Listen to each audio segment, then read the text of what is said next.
gente está vendo agora pode piorar ainda mais. A gente não sabe o que vai acontecer.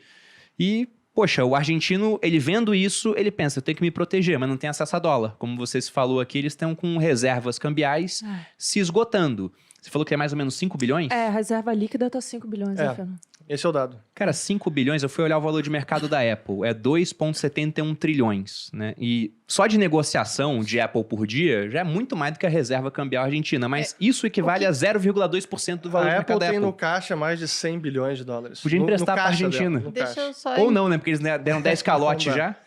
O que é a reserva cambial, assim, explicando? Porque É pra o eu que entender, eles é o que eles têm têm pra de pagar dólar. as pessoas.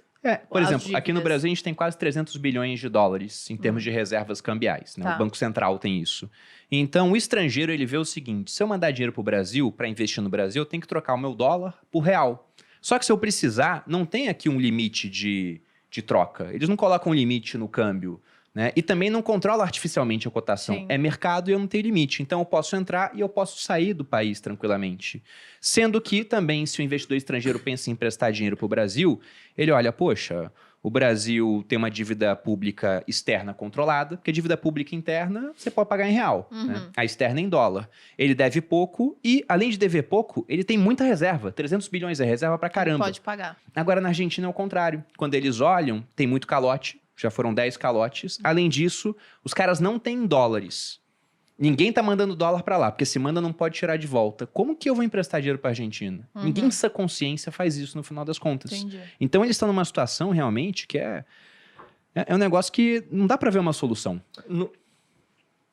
Eu ia começar, mas não. Não, isso aí eu comentar, porque talvez é por isso que talvez eles estejam recorrendo ao BNDES, né? Ajudar a jogar umas empresas por só. Gritaram Mas pra gente, né? Esse é um momento tão assim, dramático lá que as medidas agora são desse tipo, são absolutamente emergenciais. Eu preciso de dinheiro para importar remédios mês que vem.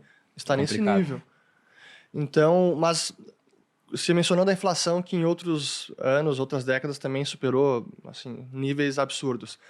E aí você olha para a parte fiscal, o déficit fiscal argentino também é recorrente. Vem da década de 60, década de 70, década de 80, e muitas vezes recorrendo à dívida externa. Coisa que o Brasil também já fez, e no passado também teve várias moratórias ou semi-moratórias.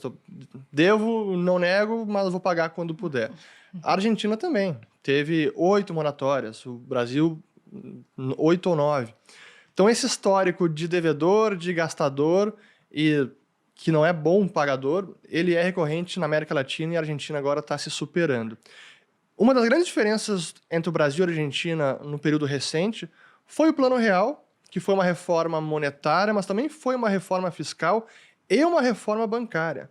E lá a gente conseguiu conter várias das torneiras de impressão de dinheiro, que estavam jorrando liquidez na economia.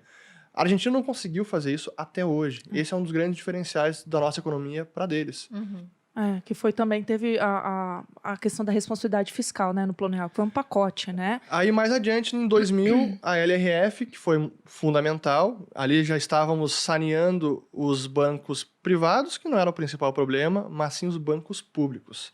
Todo mundo se lembra, os mais velhos, como eu, era Banerj, Banespa, Banrisul, que não privatizamos, infelizmente.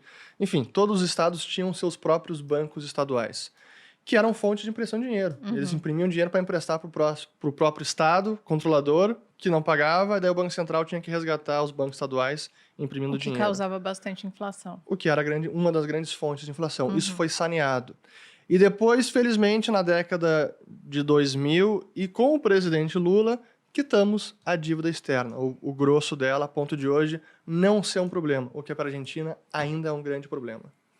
Você citou os bancos lá atrás, né? Banespa, Banerj. Imagine que você é o Brizola, Bolognese. Você é o governador do Rio de Janeiro. Péssimo, né? Mas tudo bem, vai. E aí te falam o seguinte, olha, tem um banco aqui no estado. E aí você quer fazer alguma coisa para angariar capital político, quer fazer uma obra, você pode pegar dinheiro emprestado. Aí você vai e pega dinheiro emprestado e fala, tudo bem, eu pego emprestado, mas eu vou pagar daqui a 30 anos.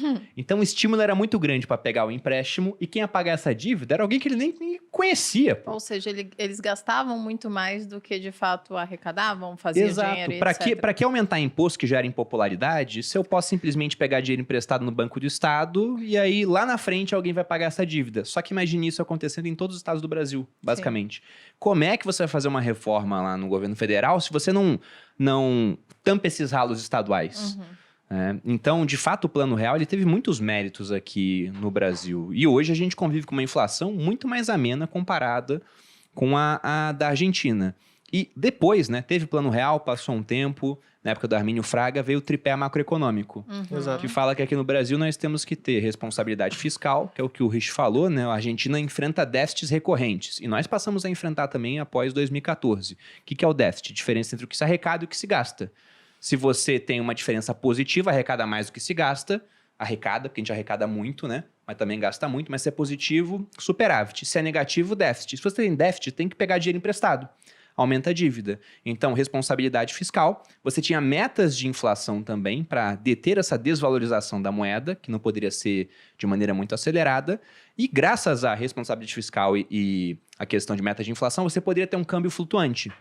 Na Argentina, como eles não têm responsabilidade fiscal e meta de inflação lá, simplesmente eles batem a meta e dobram, que nem diria Dilma, então o câmbio não fica flutuante, ele fica simplesmente, sei lá, qual é a palavra para isso? Tá pegando um foguete.